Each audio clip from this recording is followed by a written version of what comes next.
Magandang umaga po sa inyong lahat dyan mga idol. Ako po si Paul Kitso ng Hapansans Game Farm from Surigao City, Surigao del Norte, Caraga Region. Yan po ang location po natin mga idol. Kung gusto nyo po akong i-direct mag-message, nandyan naman po sa taas yung FB profile po natin para makita nyo at madali nyo akong mahanap.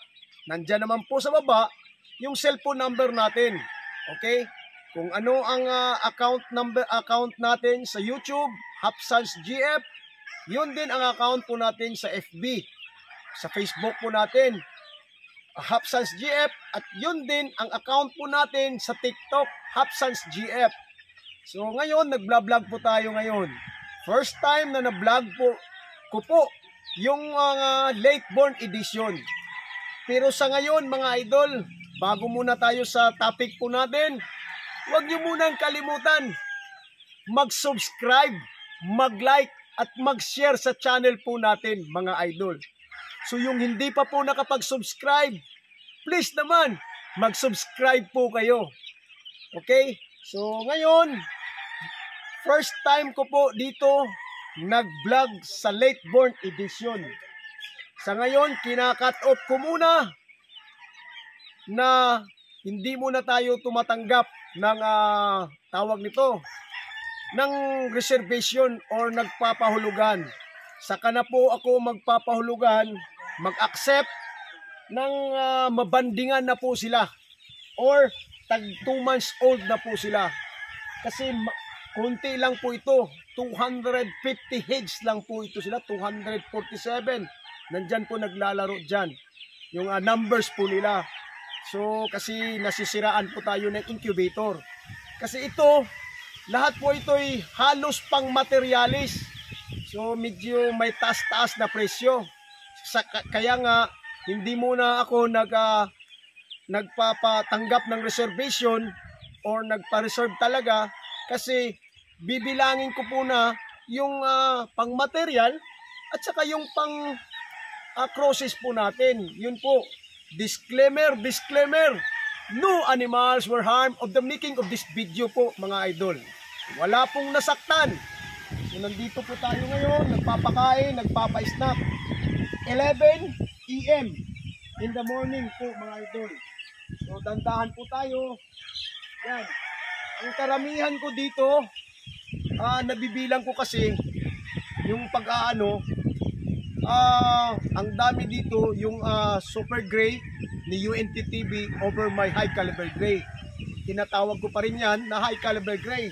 So pang materialis po natin yan. Okay? At saka yung mga bluefish Gilmore, pang materialis po natin yan. So dinadamihan ko kasi yun ang dumadami na pisa. Kahit na nasisiraan po tayo ng tawag nito incubator, meron naman sa awa ng Panginoon, meron na naman tayo na produce. Pero kailangan sisiguraduhin ko muna na at least hindi po kayo magtatampo kung anong orderin nyo, para at least malalaman ko kagad. So kaya nga hindi muna tayo nagtatanggap ng reservation sa ngayon, kina-cut off. Pero yung naka-reserve dati, walang problema, kinu-continuous ko yan dahil binibilang lang man natin, di ba?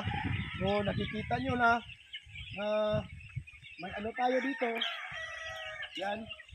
Medyo dami-dami din. So, yan. Okay. So, may nagtatanong, ano ba talaga ang signature line po natin? Yung signature line po natin is high caliber gray. Yan. Meron naman tayong mga 5K, Raptor, Gilmores, Bluefish Gilmore. Yan ang inaano ko ngayon. Yan po ang signature natin, yung Kelso. So balik po talaga ang signature po natin ng Kelso, Kelso White at saka Red Kelso. Kasi yan po ang pag-ano po sa mga process po natin. Pagpapalaro po tayo kung anong klaseng bloodline, ganito. So yan.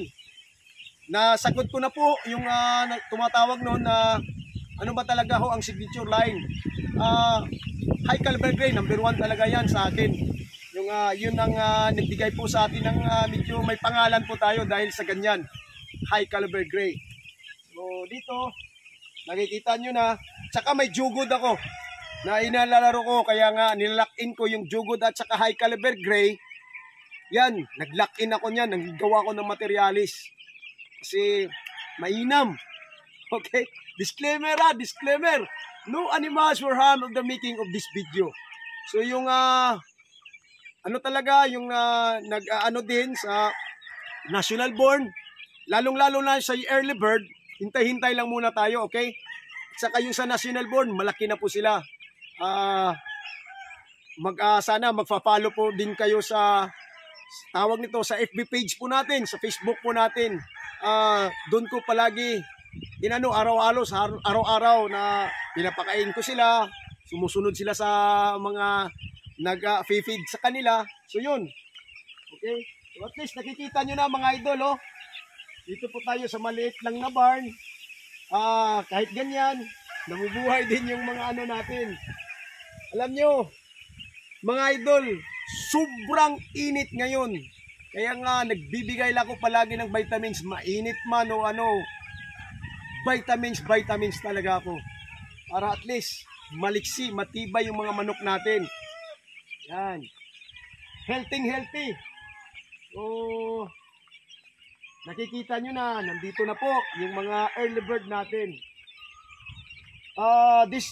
Ito ay born na March 17 born. Yan, ang late born pala ito, hindi early bird, late born. So, March 17, April 17, so 1 month plus old na sila. So, ayos na ayos po sa kalagayan po nila ngayon. Nakikita nyo, healthy. Yan. So yun lang po, at least, nag-vlog po tayo dahil na-strike tayo. Sana hindi na po dahil wala naman tayong ginagawa.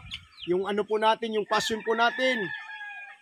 Disclaimer, no animals were harmed on the making of this video. Yan. Ganda naman ako, tingnan nyo, ganda oh. Yan. High caliber gray. Super high caliber gray po natin. High caliber gray. Ganda po. Yan nyo. High caliber gray. Pulang-pula na na. Uma-action na grade face. Yung high caliber gray po natin. Yan. Yan. Yung pure po natin na high caliber gray. Diba? Yan. So yun lang po mga idol. Shout out po sa lahat. Hindi ko na kayo maisa-isa. Yung nagpahulugan sa early bird.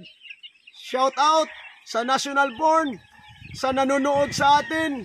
Sa nagsubaybay sa atin. Shout out sa inyo lahat. Shout out talaga.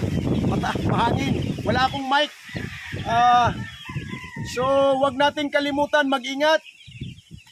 Lalong-lalo na po magdasal kay Papa Jesus. Lagay po natin sa isipan, sa puso po natin si Lord. God bless! Good morning!